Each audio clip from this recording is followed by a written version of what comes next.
This breakdown explores core positioning principles and techniques, timeless common sense tactics and strategy that have mostly faded from this era. The logic and mechanics behind defensive systems in boxing are based on equal positioning, or the exact same level and line of attack as your opponent. Initiating exchanges from equal positioning means throwing punches when your opponent is best able to defend and/or counter them. Yet still, seeking advantageous positioning has largely become a lost art. So let's go ahead and find it. In the closed stance, if your opponent's normal stance is any manner of bladed and you're approximately at range, which means you're at the distance a straight punch can land with no step, your positioning in relation to your opponents can be advantageous by maneuvering left or right. If the opponent were to match your exact movement at the same time, then everything will remain equal.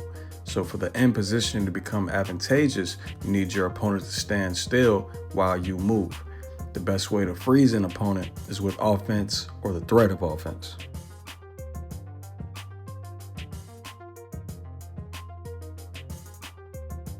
Since it's fundamentally proper to jab on the lead foot, jabbing to the opponent's strong side or towards your weak side is the quickest route to advantageous positioning. Jabs and jab feints to the op's strong side mean moving away from the op's lead hand and toward the rear hand, which most boxers use to defend a jab. If the opponent freezes while defending or getting hit with the jab, on the completion of the step, you achieve a position where you're still bladed in a boxing stance and your opponent is perpendicular or square to you, which exposes the center line, opening up a lane for the now aligned rear hand. I call it the open T position, where you're the bladed stem and your opponent is the square top of the letter T with space in between, which is very important. Due to being squared, the defensive system your opponent is using now has holes, and at the same time their ability to rotate the hips to generate power has been drastically diminished. So now you can run numbers from a less defensible and less risky advantageous position.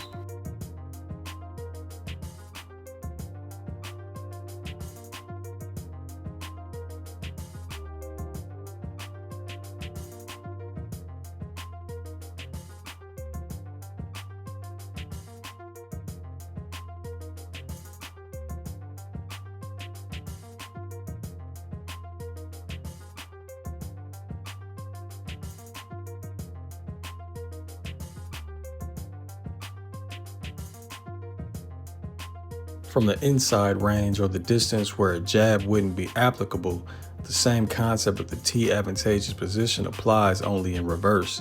Now you want to be the top of the T, and you want your opponent to be the stem, or what I call the closed T advantageous positioning. Essentially, the advantage here means you are on or standing in your opponent's center line. Being the top of the T means you're able to strike with either hand, typically including a rear hand that your opponent's bladed stance is turned away from. At the same time, the opponent's lead hand is typically useless, as it's pinned or just has no room to open up with offense, and its rear hand has half a target at best. At worst, they're in an inverted L facing the wrong direction and they have no target at all. Until the opponent adjusts their position to match you on the angle, they're completely vulnerable as you're set in stance before them with both hands free, ready to strike.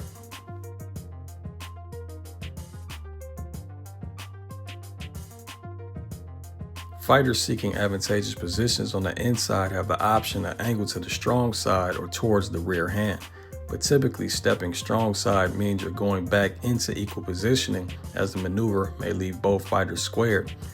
Or worse, it could result in you putting yourself in disadvantageous positions as the stem of the T on the inside, as I just explained. But sometimes a surprise element of the strong side angle change mixed with high-level skills like controls can still work, but there is much more risk involved.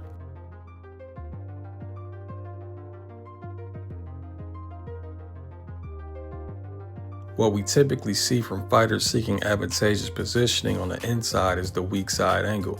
High-level practitioners still typically use some form of control on the arm or glove they aim the angle towards so they can achieve advantageous positioning relatively safely.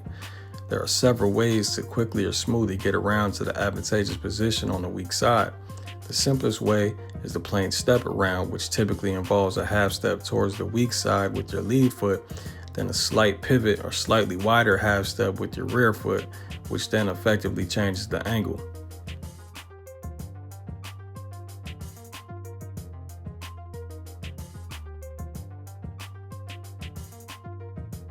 Other methods of achieving the angle involve inside L steps, back step shuffles on closed stance opponents, front step shuffles against open stance opponents, or hot pivots, which all take a bit more athleticism. Whichever maneuver is chosen, if used correctly with controls, the closed T advantageous positioning on the inside grants a high-level fighter golden opportunities to attack with power punches without having to worry about return fire until the opponent adjusts.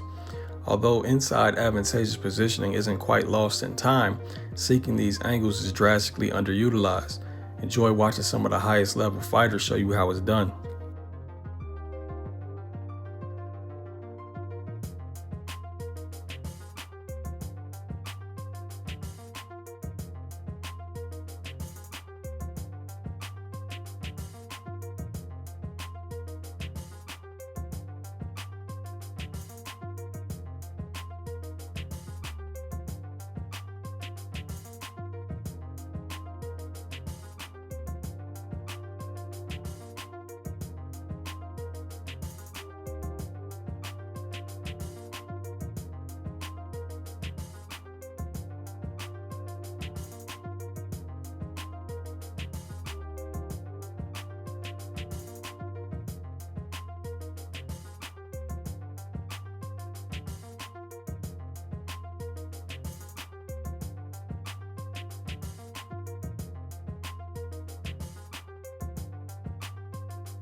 The last tactic to gain advantageous positioning I'll talk about is through disengagements, aka stepping out of range and away from equal positioning. Two forms of disengagements are step backs and lateral movement. With the step back, you're momentarily disengaging out of range, therefore stepping out of equal positioning with the simple full step backwards.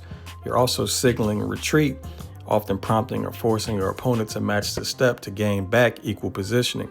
There's a moment where you have completed the full step back before your opponent has stepped forward, in which you are completely set in stance while your opponent is not set and typically has one foot up, which makes him heavier on the other. No matter what footwork maneuver they use to close the gap, if they aren't careful, they'll be vulnerable stepping into equal positioning. This is your window of opportunity to make reads and eventually strike.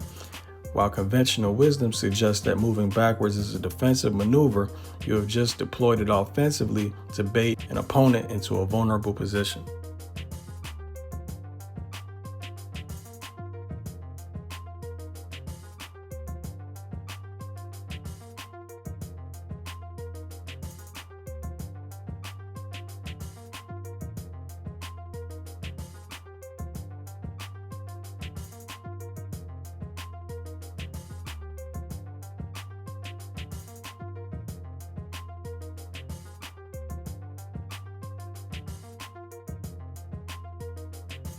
Second form of the disengagement trap is lateral or sideways movement as opposed to forward and backward.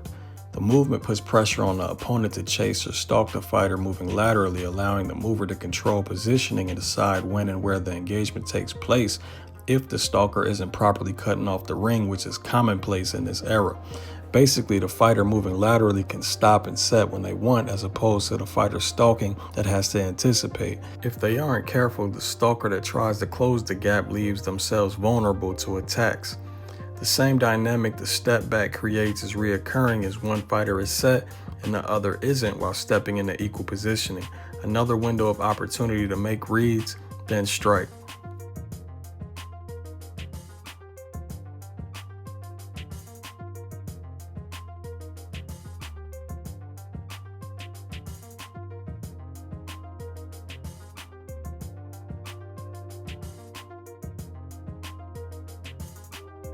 Let's bring back more skill in boxing. Why be equal when you could be above?